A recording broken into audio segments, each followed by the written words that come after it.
நிச்சயம் முடிஞ்ச கையோட நான் ஷாப்பிங் கூட்டிட்டு போறேன், கோவில் கூட்டிட்டு போறேன், அங்க போறேன், எங்க போறேன்னு அவ உங்க வீட்டுக்கு வந்து நின்னாளா இல்ல அவ உங்களை கூப்பிட்டு சொன்னாளா? இல்ல, நான் தான் வந்து. அப்படி கூட்டிட்டு போனீங்க. கூட்டிட்டு போன மாதிரியே எங்க வீட்டு பொண்ண கொண்டு வந்து விட்டுருக்கணுமா வேணாமா? உங்களை நம்பிதானே நாங்க அவளை அனுப்பணும். இப்ப சொல்லுங்க, இந்த கல்யாணத்துக்கு அவசியம் யாரால வந்தது? ஐயோ போதும் ஈஸ்வரி, என் முன்னாடி என் புருஷன் அவமானப்படுத்துற வேலையை வச்சுக்காத. அம்பிகா, அதை விடு. அடுத்து என்ன பண்ணணும் அதை யோசிங்க.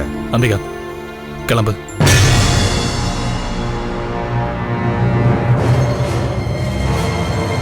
என்னங்க? நம்ம வீட்டுக்கு கிளம்பு. நீ என் பொண்டாட்டி, என் வீட்டுல தான் இருக்கணும். பணம் காசெல்லாம் ரெண்டாம் பட்சம்தான். அத பத்தி எல்லாம் இனிமே நான் கவலைப்படல. அத்த, உங்க பொண்ணை என் கூட அனுப்பி வைங்க. அம்மா பாத்தியாம்மா, என் புருஷனை பாத்தியா? ஆரம்பத்துல இருந்தே இவர் நல்லவர்னு நான் சொல்லிக்கிட்டே இருக்கேன். இப்ப நிரூபிச்சிட்டாரு பாத்தியா? இனிமேலாவது யாரும் என் புருஷனை வாய்க்கு வந்தபடி பேசாம திறந்து இருந்துக்கோங்க. நான் என் புருஷனோட கிளம்புறேன். அம்பிகா, போதுமா? நான் சொல்லல யாரும் எதுவும் பண்ண வேண்டாம், அவரே வருவாரு, உன்னை கூட்டிட்டு போவாருன்னு சொன்னா இல்லையா? அம்பிகா, நீ கிளம்பு. உனக்கு கிடைக்க வேண்டிய சொத்து கட்டாயம் வந்து சேரும். இங்க இருக்கிற குழப்பத்தை எல்லாம் தீர்த்துட்டு நாங்க அதை கூடி சீக்கிரம் செய்யறோம். சரிம்மா, நான் கிளம்புறேன். வரேன். பார்த்து பத்திரமா போயிட்டு வா. சரிம்மா, நான் போயிட்டு வரேன். வரமாமா, போயிட்டோம்.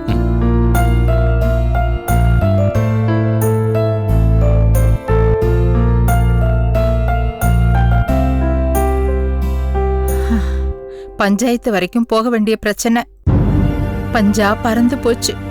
மா, எல்லாத்துக்கும் காரணம் என் பொண்டாட்டி. யோசிச்சு பாரு, இவ மட்டும் சொத்தை உன் பொண்ணு கொடுத்திருந்தா இந்நேரம் அம்பிகா உன்னை ஓட்டையாண்டி ஆக்கியிருப்பா. இப்ப சொத்து தப்பிச்சுது. இப்ப மாப்பிள்ள பயந்து நம்ம வழிக்கு வந்துட்டான். இதுதான் இப்படிதான் நடக்கும்னு எனக்கு முன்னாடி தெரியும் அத்தை. சரிம்மா, எப்படியோ மாப்பிள்ளை பொண்ணை கூட்டிட்டு போயிட்டாரு.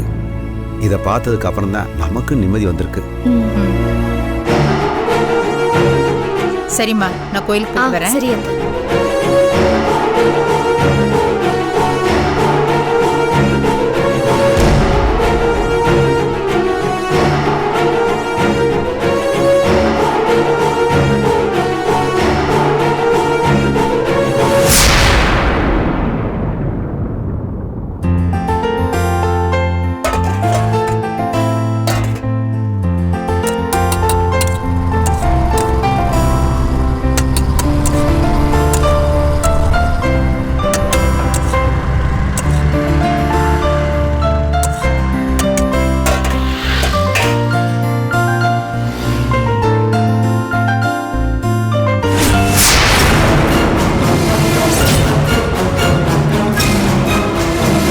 சாதிக் பாய், எப்படி இருக்க? நல்லா இருக்கண்ணே. ஏமி அண்ணா என்ன இந்த பக்கம்? சும்மா என் பொண்டாட்டி பிரியாணி சாப்பிடணும்னு ஆசைப்பட்டா. சரி, வாங்கிட்டு போய் தானே ஒன்றும் வேற வழி, அதான் வந்தான். கரெக்ட்ண்ணே. ஒவ்வொரு அரிசியிலும் நம்ம பேர் எழுதிருக்குண்ணே. ஆனா அது பிரியாணியா இல்ல பழைய கஞ்சியான்னு முடிவு பண்றது பொண்டாட்டி தான். டேய், விளையாட்டு புள்ளையா சுத்திட்டு இருந்த, திடீர்னு இவ்வளவு பெரிய தத்துவம்லாம் பேசுற. அம்மா உனக்கு கல்யாணம் ஆயிருச்சா? கல்யாணம் ஆகி இப்பதானே 3 மாசம் ஆச்சு. பொண்டாட்டி போட்டு படுத்துறானு. வீட்டுல ஒரு சமையல் நிகழ்ச்சி விடாம டிவி பாக்குறானு. கடைசியில உப்புமா செஞ்சு டிஃபன் வைக்கிறா. தத்துவம் வராம வேற என்னன்னா வரும்? சரி சரி, இங்கேயும் சொல்லிக்கிற மாதிரி ஒண்ணும் இல்ல. உன் சோகம் என்ன தாக்கி என் சோகம் உன்னை தாக்குறதுக்குள்ள ஒரு பிரியாணி கட்டு. அண்ணா, பிரியாணி ஒன்று பார்சல் கட்டுண்ணே.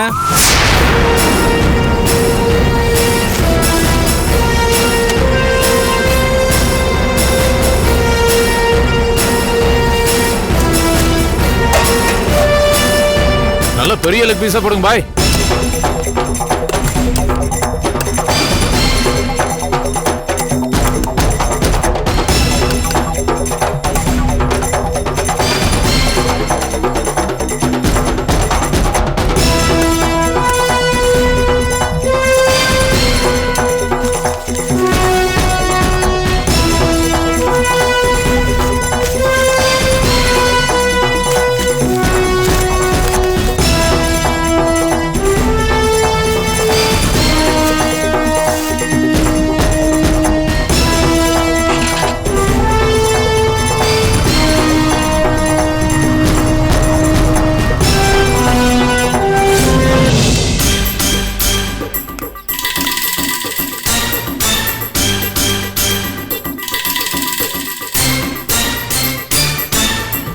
ஈஸ்வரி, ஈஷு, ஏய் ஈஷு, ஏய், ஷ். ஏண்டி கத்துற? ஏய், என்னடி பொசுக்குன்னு யாருன்னு கேட்ட? உன் புருஷன்டி.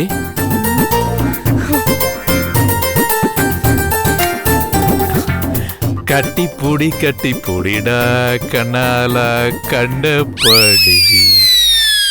தயவு செஞ்சு போறீங்களா? கூட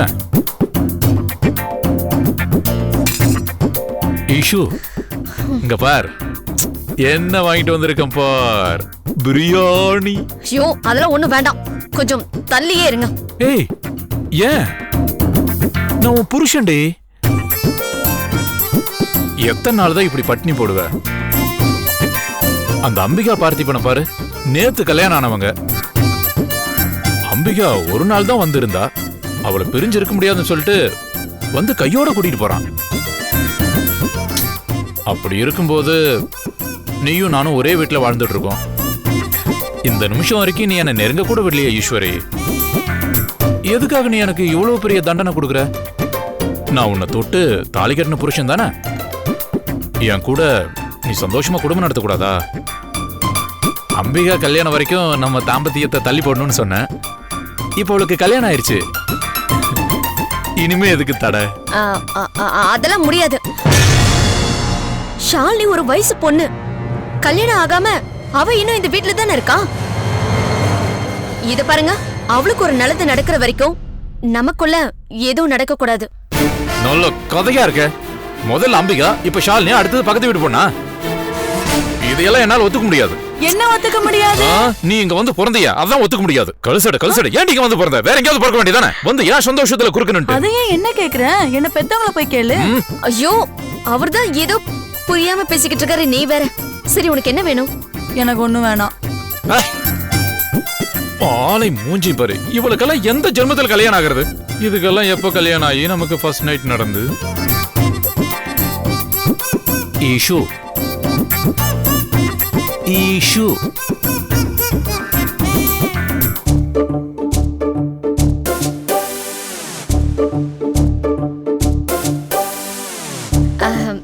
என் செல்லம் இல்ல, என் பொட்டும் இல்ல, ஏன் ஜெய்மன் இல்ல. நான் உங்களை ரொம்ப லவ் பண்றேன். நான் என்ன சொன்னாலும் என் காராச்சேவ் கேக்குமா? என்னது காராச்சேவா? எனக்கு உங்களை பார்த்தா காராச்சேவ் ஞாபகம் தான் வரும். நல்லா கருக்கு முறுக்குன்னு காரமா இருக்கே. அப்படியா? சரி, என்ன ஆசையா காராச்சேவனு கூப்பிடு. காராச்சேவு, பன்னீர் ஜாமுன்.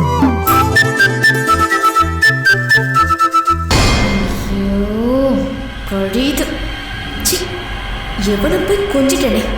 முதல்ல என் வாய கழுவணும். ஈஸ்வரி, அத்தை. ஈஷு, ஈஷு, நில்றே. ஈஸ்வரி, என்னத்த? என்னம்மா? என்ன உங்ககிட்ட ஏதாவது வம்பு பண்ணிட்டு இருக்கானா? ஐயோ, அதெல்லாம் ஒண்ணு இல்லையே அத்தை. யார் என்ன சொன்னா? எல்லாம் ஷாலினி தான் சொன்னா. லூசு, அவ பேச்ச கேட்டு நீங்க வர. என்னடா அது?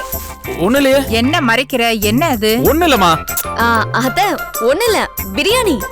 உங்களுக்காக தான் வாங்கிட்டு வந்தாரு. வாங்க சாப்பிடுங்க, வாங்க. எனக்கா? இவனா? தவிச்ச வாய்க்கு தண்ணியே கொடுக்க மாட்டான். இவன் போய் எனக்கு பிரியாணி வாங்கிட்டு வரானா? நிஜமா தான் அத்தை. எங்க குடுங்க, வாங்க, நீங்க சாப்பிடலாம். இவன் எப்படியும் எனக்கு வாங்கிட்டு வர மாட்டான். அவன் அப்படி வாங்கிட்டு வந்தாலும் நான் சாப்பிட போறது இல்ல. ஏன்னா நான் இன்னைக்கு விரதம் இருக்கேன். எதுக்கு அத்தை? அம்பிகாவோட வாழ்க்கையில எந்த பிரச்சனையும் இல்லாம அவ நல்லபடியா புருஷன் வீட்டுல வாழணும். அதுக்காக தான் ஒரு நாள் முழுக்க ஆகாரம் இல்லாம விரதம் இருக்கிறதா நான் வேண்டிட்டு இருக்கேன். எனக்கு எதுவும் வேண்டாம். என்னத்த இப்படி எப்ப பார்த்தாலும் விரதம் இருந்து உடம்புக்கு எடுத்துக்கிறீங்க? எல்லாம் அந்த நாகத்தம்மன் பாத்துக்குவாம்மா. நான் கோயிலுக்கு போயிட்டு வரேன். உனக்காக நான் பிரியாணி வாங்கிட்டு வந்திருக்கேன். நீ ஏன் அந்த பேச்சு கொடுக்க சொல்ற? இந்த பிரியாணி எதுக்கு வாங்கிட்டு வந்தா தெரியுமா? இல்ல நீ தான் கேட்டியா? சொத்து அந்த பார்த்திபன் கைக்கு போகாம நீ கையகப்படுத்தி வச்சிருக்கியே, அதுக்கு உன்னை பாராட்டி ட்ரீட் வச்சா நீ என்னமோ. இந்தா சாப்பிடு. வேண்டாங்க, எனக்கு இப்ப பசி இல்ல. ஐயோ புடி, இப்ப பசி இல்லனா அப்புறம் பசிக்காதா? ஐயோ எனக்கு வேண்டாங்க. ஈஸ்வரி சாப்பிடு. இவன் ஒருத்தன் சாப்பிடு. சொல்டா. நேத்து சொல்லியிருந்தல.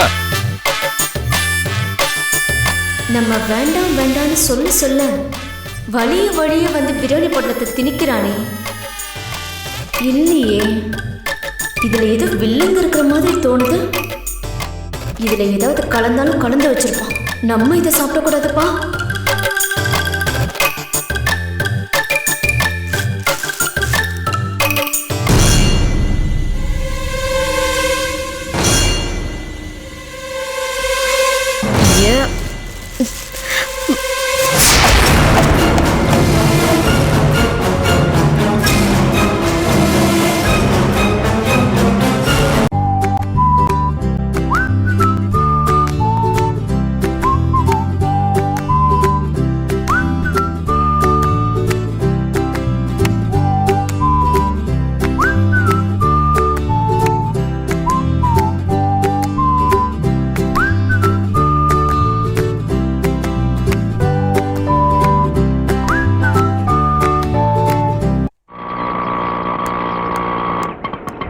போதும் நிறுத்துங்க.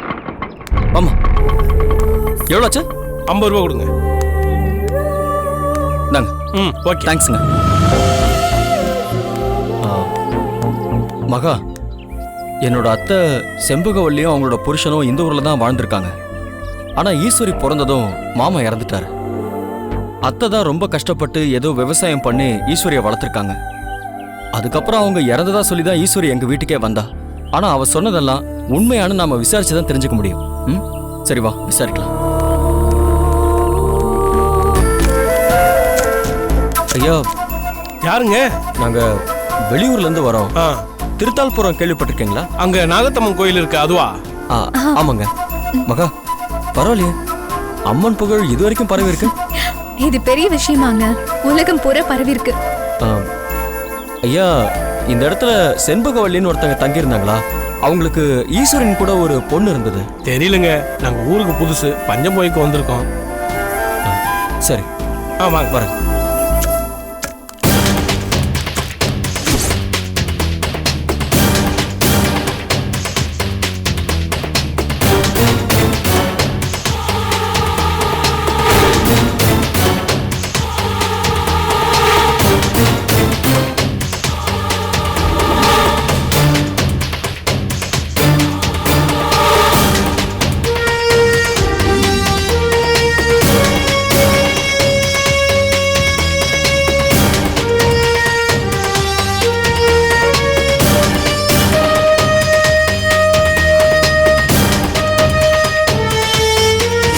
செம்பகவல்லி தெரியுமாப்பா? செத்து போய் 1 வருஷத்துக்கு மேல ஆச்சு. மகா, இவருக்கு தெரியும் போல இருக்கு. ஐயா, எங்க அத்தை எப்படி இறந்தாங்க? காய்ச்சல்பா, 1 வாரம் எந்திரிக்க முடியாத ஜுரம். பாவம் வெள்ளம் வந்தப்பா. அவங்களோட பொண்ணு? நல்ல பொண்ணு, ஈஸ்வரி. நீங்க அவங்களுக்கு உறவா?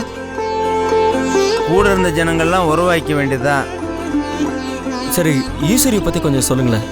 நல்ல பொண்ணு, எனக்கு தினமும் காலையில சூடா டீ கொடுக்கும், கேப்பக்களி எல்லாம் கொடுக்கும். என்னங்க போட்டோ காட்டுங்க.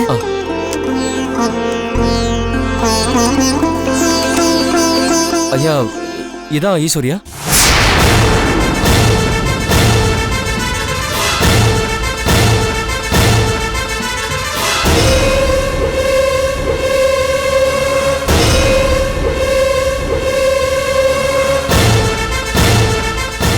இது இல்லையப்பா, இது பித்தளை பாத்திரம் மாதிரி இல்லப்பா இருக்கு. ஈஸ்வரி கரிச்சட்டிப்பா.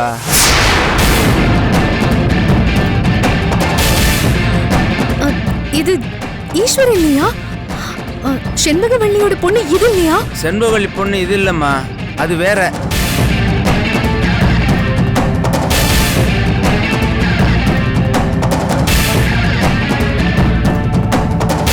உங்களுக்கு நல்லா தெரியுமாயா? கொஞ்சம் சரியா பார்த்து சொல்லுங்களேன். நடராஜ், வா ஆத்துக்கு போவோம். இருப்பா, வெளியூர்ல இருந்து வந்திருக்காங்க. அவங்கள அட்ரஸ் யாரு இவங்க? செண்பகவல்லியை தேடி வந்திருக்காங்க. எந்த செம்பகவல்லி? 2 செம்பகவல்லி இருக்கு. ஒன்னு கோணாங்கொண்ட செம்பகம், இன்னொன்னு திருத்தால்புரத்து ஐயா, செம்பகம். அவங்க தான் அந்த திருத்தால்புரம் செம்பகவல்லி தான். தில்லைநாயகம் தங்கச்சியா? ஆமா, அவர் எங்க அப்பா தான். உங்களுக்கு அவர் தெரியுமா?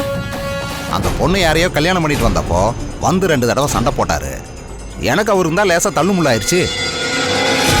நான் திருத்தால்புர தில்லைநாயகம்னு மீசையை முறுக்கிக்கிட்டு இனிமே என் முகத்திலேயே முழிக்காதுன்னு தங்கச்சியை வெட்டி விட்டுட்டு போனாரு.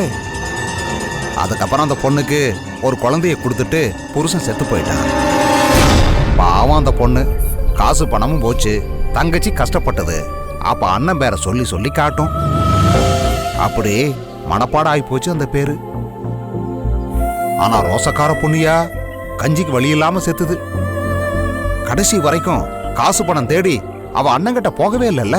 அவங்க எப்படி இறந்தாங்க? விஷக்காய்ச்சல் வந்து இறந்தாங்க. ஐயா, உங்க பேர் என்ன? ராமசாமி. செண்பகவல்லி பொண்ணு ஈஸ்வரி. அந்த பொண்ணு தாய் மாமனை தேடி போச்சு, ஒரு தகவலும் இல்லாமா.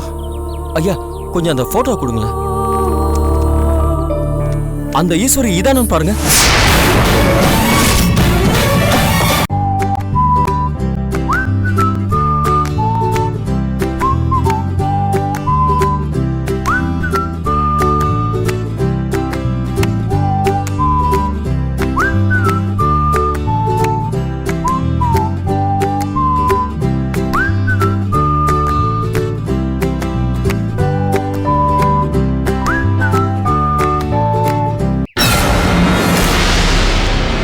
அந்த ஈஸ்வரி இதானு பாருங்க.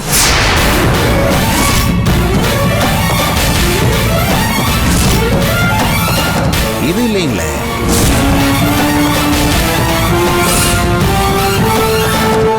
அது கொஞ்சம் கருப்பா குள்ளமா குண்டா இருக்கும்பா. இது இல்லப்பா. நல்ல தெரியுமாயா? கண்ணு கொஞ்சம் மங்களா தான் தெரியுது. ஆனா அந்த மூக்குழுகு ஈஸ்வரி இது இல்ல. இது அந்த ஜாடையிலே இல்லையே. இது செண்பகவல்லி பொண்ணு ஈஸ்வரி இல்லங்க.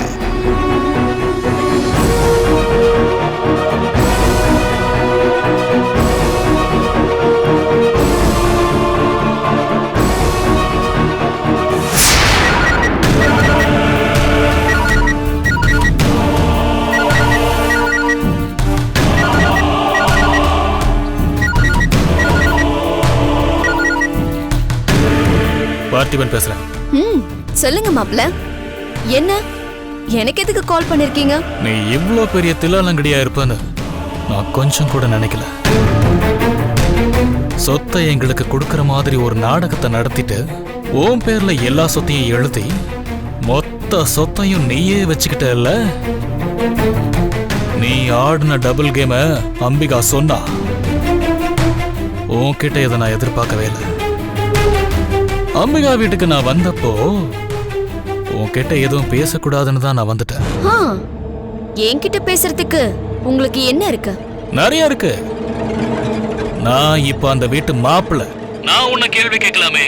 அந்த குடும்பத்து சொத்தையே எழுதி வாங்கிட்டு அந்த வீட்லயே உட்கார்ந்திருக்க. அவங்களால கேள்வி கேட்க முடியாம அவங்க உன்கிட்ட மாட்டிக்கிட்டு இருக்கலாம். ஆனா என்னால உன்னை கேள்வி கேட்காம இருக்கவே முடியாது. யோ, போதும், சும்மா நிறுத்தியா? ஏய், நது இங்க பாரு, அம்பிகா புருஷன்னு உனக்கு மரியாதை கொடுக்கறதெல்லாம் அந்த வீட்டுக்குள்ள. மத்தபடி நீயே ஒரு ஃப்ராடு. என்ன உள்நோக்கத்தோட வந்திருக்கன்னு எனக்கு நல்லா தெரியும். ஏய், என்ன சொன்ன? யார பார்த்து ஃப்ராடுன்ற? இத பாரு, உன்னை விட பெரிய ஆள் நானு. என்கிட்ட வச்சுக்காத. அம்பிகாவை நாசம் பண்ணி ஒட்டுமொத்த சொத்தையும் அவ மூலமா வாங்கிக்கிட்டு அவளை விரட்டி விடுறது தானே உன் திட்டம்? ஏய், அதே கேள்வியை தான் நான் உன்னை கேக்குறேன். சொத்தை நீ அபகரிக்கலான்னு பாக்குறியா? அதான உன் திட்டம்? இங்க பாரு, அந்த கேள்வி நீ என்கிட்ட கேட்க முடியாது பார்த்திபன். கேக்குற அதிகாரமும் உனக்கு கிடையாது. நீ நேத்து வந்தவன். நான் வேர் விட்டு இங்கே உக்காந்துக்கிட்டு இருக்கிறவன். உன் சித்து விளையாட்டெல்லாம் என்கிட்ட நடக்காது. இங்க பாரு, தெளிவா சொல்றேன். சொத்து உனக்கு கிடையாது. அது ஏன் சொத்து. சரி, நமக்குள்ள எதுக்கு சண்டை? சமாதானமா போயிடலாம். மருமகளா நீ வந்திருக்க, மருமகனா நான் வந்திருக்கேன். 2 பேருமே வெளியில இருந்து வந்தவங்க தான். நமக்குள்ள ஒரு ஒப்பந்தம் வேணா போட்டுக்கலாம். ஆளுக்கு பாதி சொத்தா பிரிச்சுக்கலாம். ஐயோ பாவம், அடிக்கிற கொள்ளையில கூட்டணி வரையா? அது நடக்காது பார்த்திபன். உனக்கு சொத்துல நயா பைசா வராது.